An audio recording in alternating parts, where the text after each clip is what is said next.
بسم اللہ الرحمن الرحیم۔ السلام علیکم ورحمۃ اللہ وبرکاتہ۔ حضرت عیسیٰ علیہ السلام ابن مریم بنی اسرائیل کے جلیل القدر پیغمبر تھے۔ آپ کی پیدائش معجزانہ طریقے سے اللہ کے کلمہ کن سے ہوئی۔ آپ کو اللہ نے بہت سے معجزات دے رکھے تھے، جن میں اللہ کے حکم سے مردوں کو زندہ کرنا، مٹی سے پرندوں کی شکل کے جانور بنا کر اللہ کے حکم سے ان میں روح پھونکنا، مادرزاد اندھے اور کوڑی کو ٹھیک کر دینا وغیرہ شامل ہیں۔ مگر ہر نبی اور پیغمبر کی طرح جب حضرت عیسیٰ علیہ السلام نے بھی یہودیوں کے سامنے اپنی نبوت کا اعلان کیا تو چونکہ یہودی تورات میں پڑھ چکے تھے کہ حضرت عیسیٰ علیہ السلام ان کے دین کو منسوخ کر دیں گے، اس لیے یہودی آپ کے دشمن ہو گئے۔ یہاں تک کہ جب حضرت عیسیٰ علیہ السلام نے یہ محسوس کیا کہ یہ تو اپنے کفر پر اڑے رہیں گے اور مجھے قتل کر دیں گے، تو ایک دن آپ نے لوگوں کو مخاطب کر کے فرمایا، من انصاری الی اللہ، یعنی اللہ کے دین کی طرف کون میرا مددگار ہے؟ اس پر تقریباً 12 یا 19 حواریوں نے جواب دیا، نحن انصار اللہ آمنا باللہ واشہد بأننا مسلمون، کہ ہم اللہ کے دین میں آپ کے مددگار ہیں، ہم اللہ پر ایمان لائے اور آپ گواہ رہیں کہ ہم ہی مسلمان ہیں۔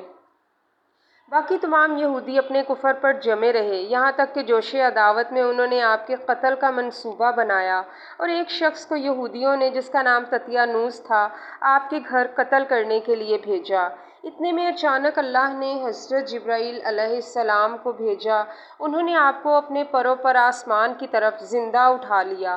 آپ کی والدہ جوش محبت میں آپ کے ساتھ چمٹ گئیں تو آپ نے فرمایا، اماں جان، اب قیامت کے دن ہماری اور آپ کی ملاقات ہوگی۔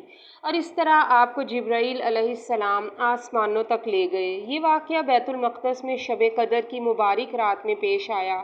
بعض روایات کے مطابق اس وقت آپ کی عمر مبارک 33 سال اور بعض کے مطابق 120 سال تھی۔ ادھر تطیانوس جب کافی دیر تک مکان سے باہر نہیں نکلا تو یہودیوں نے مکان میں گھس کر دیکھا تو اللہ نے تطیانوس کو حضرت عیسیٰ علیہ السلام کا ہم شکل کر دیا۔ یہودیوں نے ان کو عیسیٰ سمجھ کر قتل کر دیا، مگر جب تطیانوس کے گھر والوں نے غور سے دیکھا تو صرف چہرہ حضرت عیسیٰ علیہ السلام کا تھا، باقی سارا بدن تطیانوس کا تھا۔ اب اس کے اہل خاندان کہنے لگے کہ اگر یہ مقتول عیسیٰ علیہ السلام ہے تو پھر ہمارا آدمی تطیانوس کہاں ہے، اور اگر یہ تطیانوس ہے تو پھر حضرت عیسیٰ علیہ السلام کہاں گئے؟ قرآن پاک میں آتا ہے، اور اللہ نے ان یہودیوں پر معاملہ مشتبہ کر دیا۔ اس پر یہودیوں میں خود ہی جنگ و جدال کی نوبت آ گئی اور نتیجہ یہ ہوا کہ انہوں نے ایک دوسرے کو قتل کرنا شروع کیا اور اس طرح بہت سے یہودی قتل ہو گئے۔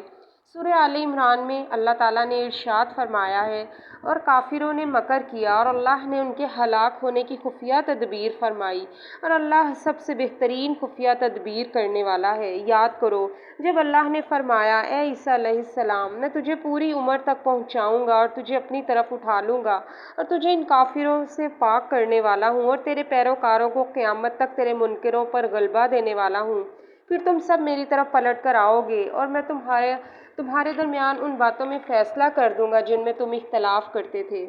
آپ کے آسمان پر اٹھائے جانے کے بعد حضرت مریم علیہ السلام تقریباً 6 سال تک زندہ رہیں۔ بخاری و مسلم کی روایت ہے کہ قرب قیامت کے وقت حضرت عیسیٰ علیہ السلام آپ صلی اللہ علیہ وآلہ وسلم کے امتی کی حیثیت سے زمین پر اتریں گے اور آپ کی شریعت پر عمل کریں گے، دجال اور سور کو قتل فرمائیں گے، صلیب کو توڑ دیں گے اور 7 برس تک دنیا میں رہ کر عدل فرما کر وفات پا جائیں گے اور مدینے میں گنبد خضرا میں مدفون ہوں گے۔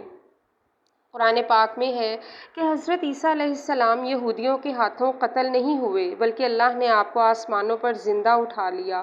جو بھی عیسائیوں کی طرح یہ غلط عقیدہ رکھے گا کہ عیسیٰ علیہ السلام قتل ہوئے اور سولی پر چڑھائے گئے، وہ کافر ہے، کیونکہ قرآن پاک اس بات کی تردید کرتا ہے اور صاف صاف واضح کرتا ہے کہ عیسیٰ علیہ السلام نہ ہی قتل ہوئے اور نہ ہی سولی پر لٹکائے گئے۔